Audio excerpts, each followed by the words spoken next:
Hey guys, thanks for joining me today for this Dutch pour. I'm just jumping on really quick just to do a little intro for you guys to say hi. The base that I've put down is all leftover paint that I had scraped up from a previous pour, put it in a cup, mixed it up, and that's the color it came out to be. And again, this is all water and paint only. Please stick around to the end of the video so you can see the dried result of this piece. It dried beautifully and the colors are just amazing. So please let me know what you think and stay tuned for the end of the video for the dried results. Right guys, I will talk to you soon. Bye!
Okay, so 2 days later, we have the dried result. It's not resin or varnished. I'm not sure what I'm gonna do yet, but it's nice and dry.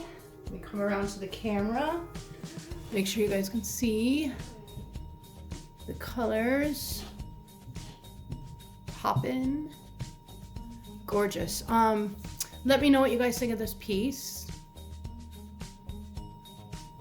Look at that. Love it. Let me know what you think. And yes, don't forget to subscribe if you haven't. Leave me a comment, give me a thumbs up, all that good stuff. Until the next time, guys, I will talk to you later. Bye.